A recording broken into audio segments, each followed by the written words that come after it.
Nabi dalam penaklukan kota Konstantinopel, yang materi ini oleh Ustaz kita diminta untuk mengkaitkan dengan rukun iman yang menjadi fundamental bagi iman kita adalah iman kepada qada dan qadar. Ikhwatal iman rahimakumullah, sedapat mungkin saya mengingatkan hal ini.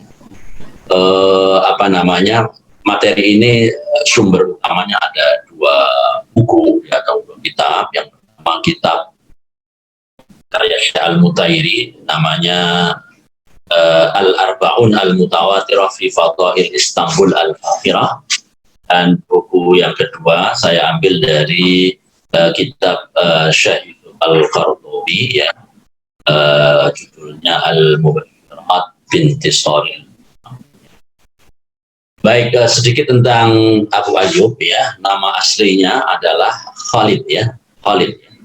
Ayahnya bernama Zaid bin Ulayb bin Sa'labah bin Abdul Amr bin Auf bin Malik bin Najjar, ya, dari suku Najjar, yang merupakan salah satu suku dalam kabilah Al-Khazraj di Madinah, ya. Ibunya bernama Hindun binti Sa'id bin Amr bin Imri'il Qais, ya, bin Malik bin Sa'labah bin Ka'ab dari suku Khazraj, ya. Istrinya Ummu Ayyub bin Qais bin Sa'id, ya, bin Qais bin Amr bin Imri'il Qais, yang masih saudara. Jadi intinya Abu Ayyub, ya, merupakan nama dari kunyah, karena dia dari sahabat Ansor maka disebut Abu Ayyub Al-Ansori, ya. Dan beliau pernah menjadi tuan rumah bagi Nabi Muhammad SAW saat beliau hijrah dari Makkah ke Yathrib. Nabi Muhammad tinggal di rumahnya untuk sementara waktu hingga beliau membangun Masjid Nabawi, ya. Allah, jadi rumah beliau mendapat kemuliaan ditinggali oleh Muhammad SAW. Dan oleh Nabi, beliau saudarakan dengan sahabat Muhajirin yang bernama Mus'ab bin Umair radhiyallahu anhu. Abu Ayyub ini dikenal sebagai sahabat Nabi yang Masya Allah, ya, sepak terjangnya dalam jihad tiada henti, dan sekalipun tidak pernah absen dalam ghazawat pada zaman Nabi, ya, Muhammad SAW, maupun setelah beliau mangkat, ya. Bahkan ketika usia telah mencapai senja, usia lebih dari 80 tahun, ya, lebih dari 80 tahun, beliau masih berangkat untuk berenang. Nah, yaitu tak kala beliau ikut berjihad pada zaman Khalifah Muawiyah bin Abi Sufyan, ketika Muawiyah mempersiapkan tentara untuk penaklukan Konstantinopel di bawah kepemimpinan putranya Yazid tahun antara 668 sampai 670 Masehi, ya. Subhanallah, usia di atas 80 tahun, tapi beliau bersikeras, ya, dalam jihad panjang yang jaraknya juga tidak dekat, ya. Yang ingin beliau raih adalah ingin menjadi syahid, ya, bagi penaklukan Konstantinopel yang sudah dinubuahkan, ya, oleh baginda Nabi Muhammad SAW dalam banyak sabdanya. Sebetulnya satunya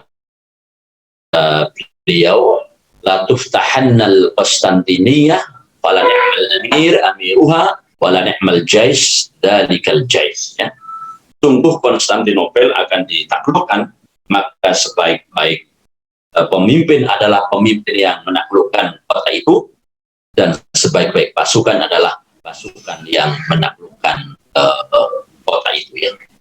Ini subhanallah, akhirnya dengan semangat yang luar biasa beliau diizinkan untuk masuk dalam pasukan Yazid, dan ketika pasukan sudah dekat dengan kota Konstantinopel, beliau sakit dan tidak lagi bisa meneruskan langkah. Saat itu datanglah Yazid berkata atau bertanya kepada Abu Ayyub, ya, apa keinginanmu wahai Abu Ayyub? Dia menjawab, jika aku mati maka bawalah aku, dan jika kalian mampu menaklukkan musuh, maka lemparlah aku, maksudnya ya di bawah telapak kaki kalian. Maksudnya ini adalah bawalah bersama tentara itu sejauh-jauhnya yang bisa diraih, yang bisa dijangka oleh tentara Islam pada saat itu ya. Dan kemudian beberapa sumber bahwa dia wafat pada tahun, riwayat yang menyebut 602, dan akhirnya beliau dimakamkan di dekat tembok kota Konstantinopel pada saat tentara Muawiyah itu Islam. Nah, itu ya, walaupun belum dicatat sebagai kemenangan pada waktu itu ya. Nah, umat Islam baru bisa menaklukkan kota Konstantinopel setelah kurang lebih 785 tahun ya, dari upaya Muawiyah yang di dalamnya terdapat Abu Ayyub tadi ya, yaitu di tangan seperti kita tahu bersama Sultan Utsmani bernama Muhammad Al-Fatih pada tanggal 29 Mei 1453 Masehi. Inilah kisah Abu Ayyub Al-Ansori dengan khilafah Utsmani, Turki Utsmani bertautan ya. Para penguasa Utsmani itu begitu menghormati Abu Ayyub. Dia dianggap sebagai sosok inspiratif ya, kegigihan ya para khalifah Utsmani untuk menaklukkan Konstantinopel. Selain bahwa kita tahu bahwa Abu Ayyub ini sahabat Rasul yang dimakamkan di kota Konstantinopel atau kemudian berubah menjadi Istanbul. Para khalifah Utsmani mengetahui kisah datangan Abu Ayyub dan kegigihannya, dan sakitnya. Kegigihan inilah yang dijadikan obor semangat yang patut dicontoh oleh mereka para. Nah,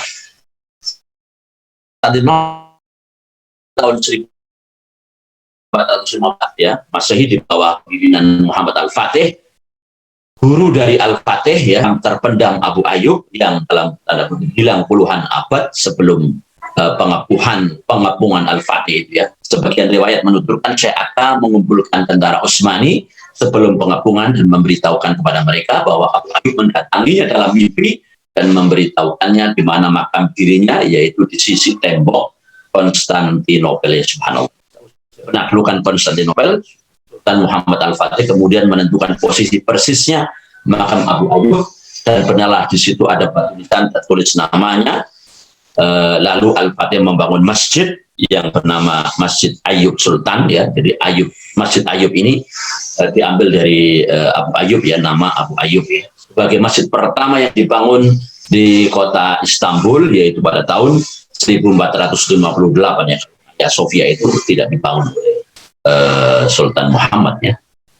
Sebagai 5 tahun setelah penaklukan Konstantinopel dengan lokasi berdekatan dengan makam Abu Ayyub Al-Ansori ya. Nah, ikhwatal iman, sedikit saya ingin membawa pada nubuat ya, penaklukan kota ini. Dalam kitab yang tadi saya sebutkan, Arba'un Mutawatir fi Fadhail Istanbul Al-Fakhirah, Syekh Hakim Al-Mutairi banyak menukil hadis-hadis tentang kota Istanbul ya. Adalah hadis yang tadi saya sebutkan di awal, latuf anal Konstantiniyatu fala ni'mal amir amiruha wala ni'mal jais dalikal jais ya. Kemudian juga ada hadis lain yang juga dinukil ya, diantaranya dari An Abi Kubail ya. Qala kunna 'inda Abdullah bin Amr bin As wa su'ila ayyul madinatain tuftah awalan al-Konstantiniyah au Rumiyah. Dari Abu Kubail, dia berkata kami ada di sisi Abdullah bin Amr bin As, dan dia Abdullah bin Amr ya ditanya kota mana yang lebih dulu ditaklukkan, Konstantinopel atau Rumiyah atau Romawi ya. Lalu Abdullah membawa kotak ya, yang di situ ada apa namanya, mungkin gelang ya. Qala fa akhraja minhu kitaban, di situ ada tulisan atau buku. Lalu Abdullah berkata ya, bainama nahnu haula Rasulillah, ketika kami berada di sekitar Rasulullah SAW sedang menulis, itu su'ila Rasulullah, kemudian tiba-tiba Rasulullah ditanya ya, ayul madinatain tufta awalan, kota apa yang dulu atau terlebih dahulu ditaklukkan, Konstantinia atau Rumiyah, Konstantinopel atau Romawi. Faqala Rasulullah SAW kemudian menjawab, Madinatu Herqil ya, tuftah awalan ya, kota Hercules atau Heraklius ya, itulah yang ditaklukkan terlebih dahulu. Madinatu Herqil itu yakni Konstantinia ya, yaitu Konstantinopel. Ini hadis diriwayatkan oleh Imam Ahmad, juga Al-Hakim ya, disahihkan oleh Al-Hakim sendiri dan Al-Dhahabi ya.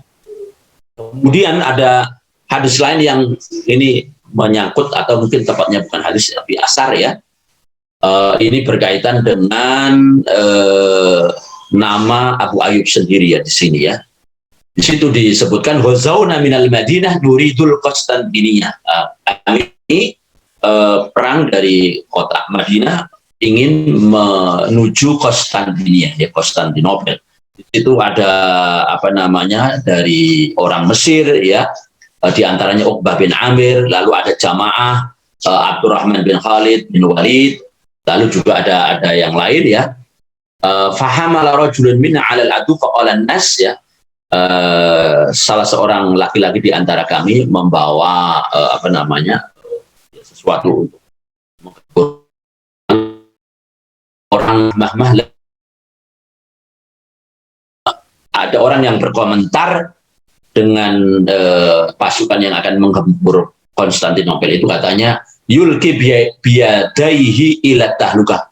Itu hanya akan mencari kehancuran ya. Jadi ada orang komentar tentara mau jihad katanya mencari mati gitu ya, mencari mati. Faqala Abu Ayyub, nah, di sini Abu Ayyub mengatakan ya, innama awwaluna hadhil ayat hakada. Kalian menafsiri ayat kok begitu ya. Orang mau berperang ya untuk jihad katanya mencari syahadah, mencari kesyahidan, katanya apa namanya ingin cari kehancuran. Maka kemudian Abu Ayyub apa namanya menyitir fa'anfaqu fi sabilillah wala tulqu bi'aydikum ila tahluka ya. Abu Ayyub ketika menafsirkan ayat wala tulqu bi'aydikum ila tahluka ini luar biasa ya tafsirnya. Fal ilqa bil aidi ila tahluka. Nah, anukima fi amwalina wa nuslihaha wa nada al-jihad. Justru yang meninggalkan jihad ya, lalu dia enak-enak dengan hartanya itu, itulah yang namanya tahluka. Itulah namanya melemparkan diri dalam tahluka. Jadi melemparkan diri atau menghancurkan diri sendiri itu sesungguhnya ketika meninggalkan jihad ya, ketika meninggalkan jihad. Inilah tafsir dari Abu Ayyub Al-Ansari ya. Falam yazal Abu Ayyub yujahid ya, karena itu Abu Ayyub Al-Ansari ini selalu berjihad di jalan Allah hingga beliau dikubur di Konstantinia seperti yang tadi kami sebutkan. Nah, bagaimana sikap para salafus saleh terhadap nubuat-nubuat yang tadi ya, beberapa saya nukil ya. Kalau mau lebih lengkap itu tentang Konstantinopel tadi ada di kitab Arbaun Al-Mutawatirah ya. Nah, sikap para salafus saleh ya, umat Islam ya, telah melakukan 11 kali upaya penaklukan Konstantinopel sebelum Muhammad Al-Fatih ya. 11 kali ya. 7 kali diantaranya justru terjadi pada 2 abad pertama Hijriah. 2 abad pertama Hijriah itu kira-kira era sahabat dan tabi'in. Subhanallah, ini ada saya nukil dari kitab ya Arbaun Mutawatirah juga, yang mengambil dari Muhammad Farid Tarikh Daulah Al-Ilyah ya. Jadi subhanallah 11 kali itu banyak ya. Dan 7 kali diantaranya justru di abad pertama ya, 2 abad pertama ini. Lalu kemudian apa pelajaran yang bisa dipakai ini terkait dengan pelajaran qadha dan qadar kita ya. Jadi saya menukil dari Syekh Yusuf Al-Qaradawi, salah tulis itu ya. Dalam buku tadi Al-Mubasyirat binti Sharil Islam, beliau menuliskan subjudul ya, Al-Mubasyirat tadfa ilal mazidi minal amal. Justru adanya tadi kabar-kabar gembira tentang penaklukan Konstantinopel ataupun ini umum sebetulnya ya. Kitab ini berbicara mubasyirat yang umum, bukan hanya masalah Konstantinopel, tapi bisa kita tarik juga dalam masalah Konstantinopel yang lebih khusus ya. Menurut beliau bahwa kabar gembira akan kemenangan itu harusnya mendorong untuk peningkatan amal ya. Lebih lanjut beliau menulis adanya mubasyirat kemenangan Islam tidak lantas membuat kita berpangku tangan, malas dan menunggu kemenangan itu tanpa usaha, tanpa jihad dan tanpa kerja keras dalam segala aspek kehidupan. Yang harus kita lakukan justru memperbaiki apa yang rusak dari diri kita, mendirikan apa yang telah roboh, menyempurnakan apa yang kurang dengan semangat mujaddid bukan mukallid, dengan cara menjadikan turas sebagai sumber inspirasi dan menjadikannya mercusuar petunjuk kita, bukan penghalang gerak. Al-Quran sendiri telah menuntun kita bahwa kemenangan Allah tidak akan diberikan kecuali dengan iman dan hanya untuk orang yang beriman. Walladzi ayyadaka binasrihi wabil mu'minin. Mubasyirat kemenangan ini harus memberi kita bahan bakar yang tak pernah lekang untuk terus memberi pengorbanan dan kerja keras. Jangan berharap umat memperoleh kemenangan tanpa ada perbaikan dari keburukan. Akan tetapi umat harus merubah diri agar Allah merubah nasibnya. Para sahabat terdahulu penuh keyakinan bahwa mereka adalah kelompok yang akan dimenangkan sesuai janji Allah. Dan tentaranya akan keluar sebagai pemenang sesuai janjinya pula. Namun keyakinan dan keimanan ini tidak membuat para sahabat duduk berpangku tangan untuk bekerja, berjihad, dan untuk mewujudkan janji Allah itu. Janji langit itu harus kita yakini akan terrealisasi di bumi dengan perantara kita ya, dengan perantara para sahabat. Kitalah orang-orang beriman sebagai mana sahabat menjadi perangkat takdir Allah ya, menjadi perangkat takdir Allah itu. Dan kitalah takdir Allah itu ya, sebagaimana diriwayatkan dalam sebuah kisah ya, seorang komandan Persia bertanya kepada komandan dari sahabat Nabi dalam sebuah peperangan, siapakah kalian? Ini pertanyaan dari komandan Persia. Dan apa gerangan kalian? Lalu komandan sahabat itu menjawab, nahnu qadarullah ibtalakumullahu bina wabtalana bikum walau kuntum fi sahabah la sa'idna ilaikum aw lahabattum ilaina. Kami, kata sahabat Nabi itu adalah menjawab, kami adalah takdir Allah. Allah uji kalian dengan kedatangan kami dan Allah uji kami dengan keberadaan kalian. Andaikan kalian berada di awan sekalipun, tentu kami akan naik menggapai atau mengejar kalian ya, atau kalian harus turun menjemput. Ya, subhanallah, Allah Akbar. Inilah makna yang oleh para sahabat ya tadi dikenakan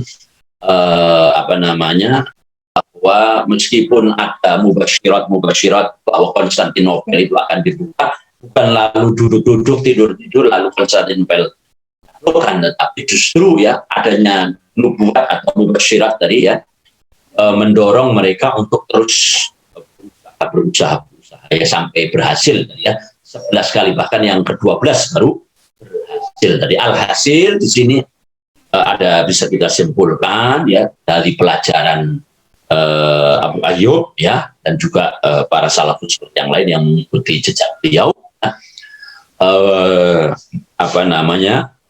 Ada dua hal ya. Yang pertama namanya sunnatut tadawul ya. Ini persikapan mubasyirat dengan semangat qadha dan qadar ya. Semangat qadha dan qadar sebagaimana yang kita imani ya. Sesuai mazhab Ahlussunnah wal Jamaah ya. Ada sunnatut tadawul, ada sunnatut takhir ya. Sunnah tadawul ya, sebagaimana firman Allah di dalam surat Al Imran ayat 140, yamsaskum qarhum faqad massal qauma qarhum mislu tilkal ayyamu nudawiluha bainan nas wa liya'lamallahu alladhina amanu wa yattahida minkum syuhada wallahu la yuhibbuz zalimin ya. Jika kamu pada perang Uhud mendapat luka, maka sesungguhnya kaum kafir itu pun sama ya. Pada perang Badar mendapat luka yang serupa, dan masa kejayaan atau dan kehancuran itu kami bergilirkan ya antara manusia agar mereka mendapat pelajaran ya. Dan supaya Allah membedakan orang-orang yang beriman dengan orang-orang yang kafir, supaya sebagian kamu dijadikannya gugur sebagai syuhada, dan Allah tidak menyukai orang-orang yang salim. Jadi pelajaran yang bisa diambil dari penaklukan, iya, penaklukan atau mubasyirat lalu menjadi penyemangat itu lalu menjadi realisasi adalah adanya tadawul ya, pergantian yang Allah menggunakan fa'il ya, atau Allah sendiri ya, nuda biluha ya, dan tentunya supaya kita layak ya menjadi mendapat giliran itu tentu ada syarat-syaratnya ya. Syarat-syaratnya adalah dengan sunnatut tahyir ini ya. Innallaha la yughayyiru ma biqaumin hatta yughayyiru ma bi anfusihim ya. Sesungguhnya Allah tidak merubah suatu kaum sehingga mereka merubah keadaan yang ada pada diri mereka sendiri. Jadi memang tidak boleh berpangku tangan ya. Takdir Allah itu harus kita raih, dan kitalah tadi ya, nahnu qadarullah ini ya, ucapan yang luar biasa yang harus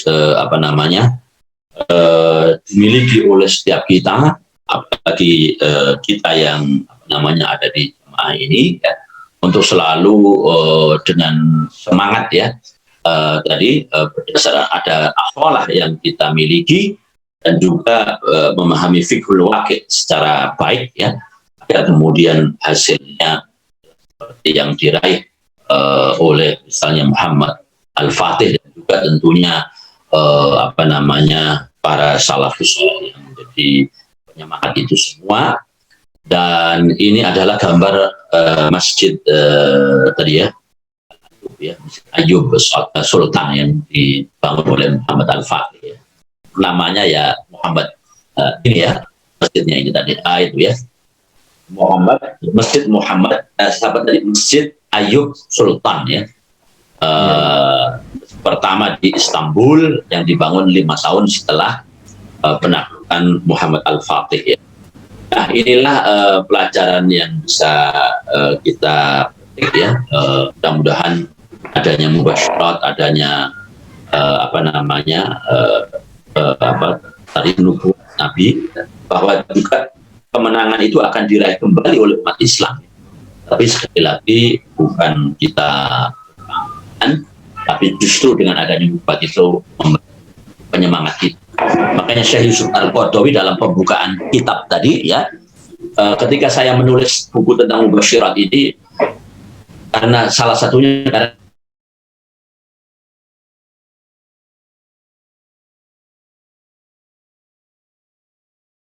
maka perlu sehingga itu sebagian orang akhirnya menjadi minder ya gitu ya.